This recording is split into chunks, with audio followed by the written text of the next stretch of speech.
Lifting up our hearts to heaven, let us imitate the hierarchy of the angels.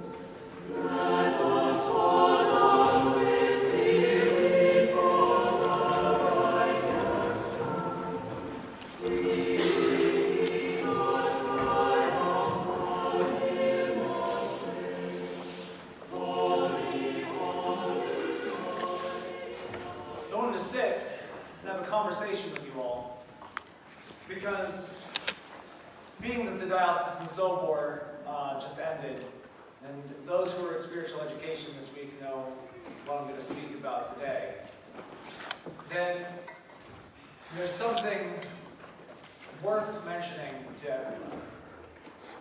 And to begin, this is not a detriment to our parish, because we already offer half of what I'm going to talk about today.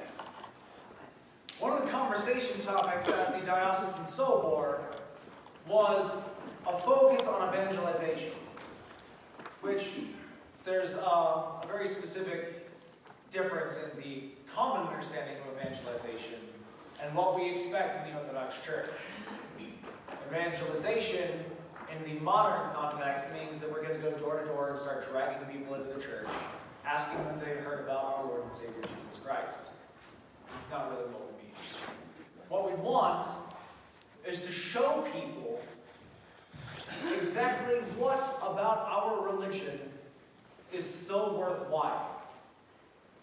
I mentioned to multiple people, none of my friends are Orthodox. Of all the people that I grew up with back home, not one of them. Most of them are not religious whatsoever. And the part that I play in their evangelization as their friend who is an ordained priest is not the fact that I will come to them and ever tell them, hey, I want you to know something about my religion, or I really think you benefit from this. Because that sort of thing falls on deaf ears. Instead, I know that when a point comes in their lives when they feel an emptiness that cannot be filled, when they are lacking something and they don't know what it is and they can't quite put their finger on it, they'll be able to look at me and see that I have never had that same emptiness. And what do I have that they don't, that has not left me needing, that has not left me wanting? And I'll be able to tell them. But the part that we play in evangelization together, like I already said, our church does half of it. You all, well, we all now, have been here for over a year. It's not you anymore, it's us. We all do an excellent job in being welcoming, in accepting people, and letting them know that it's good for them to be a part of this.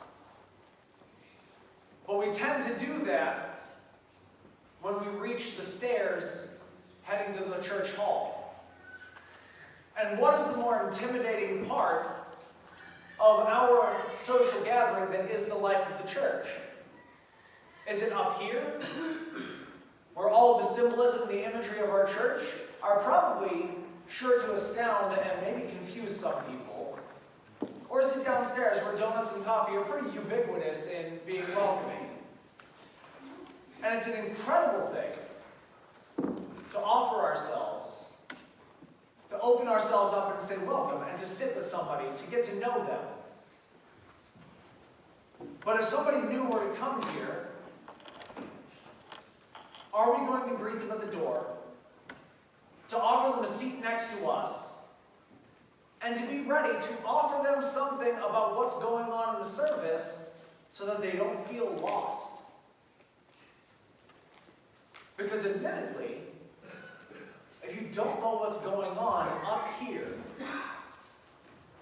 why would you ever come back? If you walked into all of this as a stranger who had more or less of a loose grasp on Christianity, none of this would make sense. And if nobody invited you to make you feel welcome here, you wouldn't really try to figure it out yourself. And I bring this up, again, not to sort of offend anybody, not to say that we're doing something wrong, but to express that there's something that we all can be doing better together. I'm reminded of an image that I saw in college. It was given to us in our communications classes. And it says, what is leadership? In big bold letters at the top. And then below that are two drawings. One shows a desk with a stick figure sitting behind it, and a team of 3 people pulling a rope attached to that desk as the figure behind the desk points forward. The second photo shows 4 people pulling that same desk with a person in the front pointing forward. It is literally my job to enact some form of evangelization. It is my calling in life that this is what I've been put here to do. Not just to fill the church, because the quantity of people does not matter in the life of the church.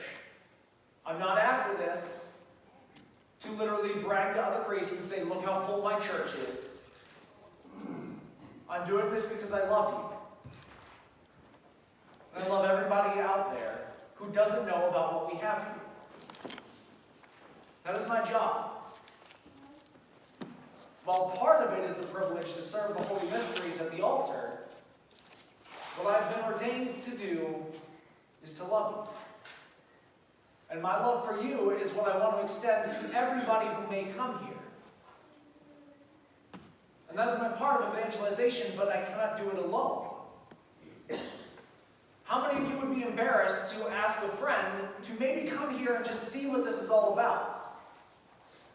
I cannot hunt your friends down for you. I cannot hunt down acquaintances of yours that maybe would be questioning. The church is called a collective. We refer to it as us because it's not just me. If you are here as an idle bystander, what profit is that to you? You will gain nothing from just watching. Our entire church is based in participation. That's why there is so much for all of us to do during the service. And so, all of us together, we're charged with this idea of making people feel welcome here. Of allowing them not just the opportunity, because our doors are open, and we are pleasant people, not just letting them know that the doors are open, but greeting them at the door when they do show up. Of being ready to say, we are glad to see you here today. And if somebody we know is a part of this church and hasn't been here, it is not our job to say we missed you.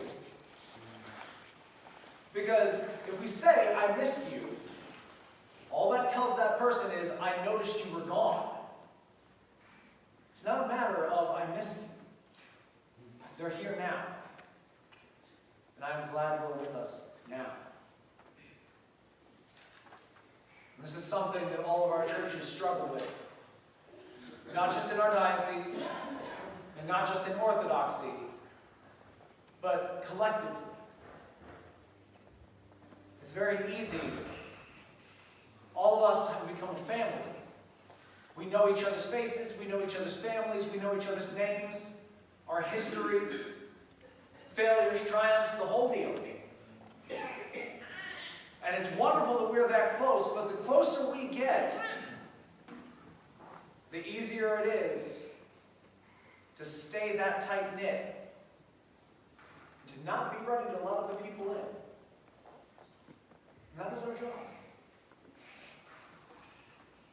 And so with me,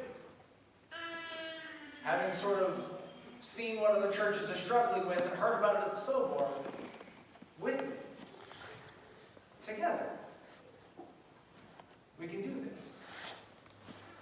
I don't expect next week for all of us to have gone out and started, grabbed 6 people. But it has to start somewhere. We can do it together.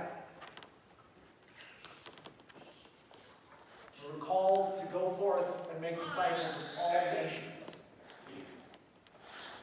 Well, our nation has to begin in our own town.